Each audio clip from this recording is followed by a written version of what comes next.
Grofim a été créé en 2018 par un chirurgien vasculaire, David Bensoussan, donc qui a fait toutes ses classes à l'assistance publique à Marseille. Et donc en fait, il s'est rendu compte très vite que c'était impossible d'échanger de manière sécurisée des données de santé avec ses confrères. Donc je m'explique, en fait, la médecine c'est surspécialisé. On a sans cesse besoin de demander l'avis à un confrère qui est plus expert.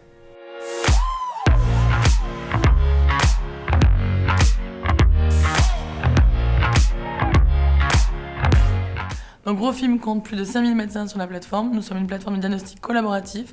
Donc nous proposons différents modules, de la téléexpertise, de la téléconsultation et des réunions de concertation pluridisciplinaires.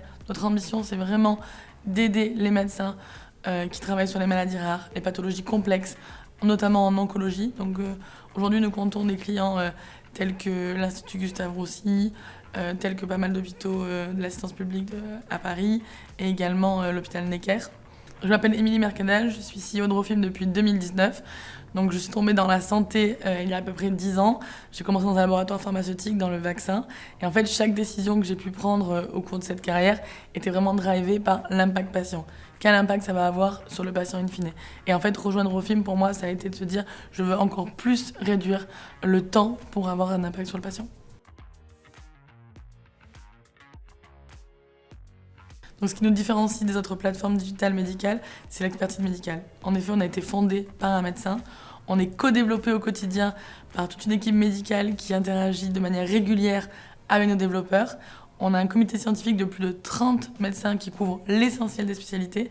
Et puis après, moi, je ne considère pas vraiment l'écosystème comme des concurrents. Au contraire, je trouve qu'il y a beaucoup de complémentarité.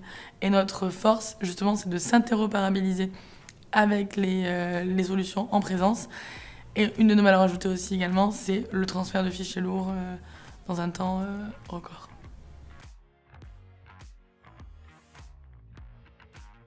Donc notre solution permet d'améliorer le soin des patients parce qu'elle est là pour fluidifier les échanges entre professionnels de santé.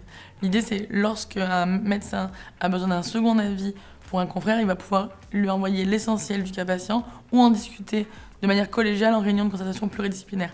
L'impact sur le patient, c'est un diagnostic plus rapide, une prise en charge immédiate. Donc l'idée, c'est de diminuer le temps que l'on a pour avoir un accès aux soins et de désengorger les services hospitaliers.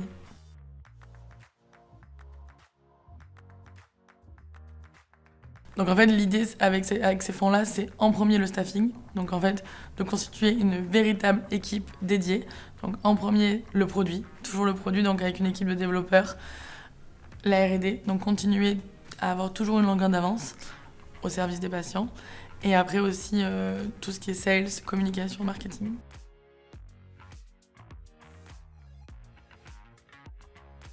Alors, la levée de fonds, c'est une véritable aventure. Je pense qu'à ma petite échelle, en termes de conseils, je pense que ce qui est clé, c'est de bien s'entourer et surtout de rien lâcher.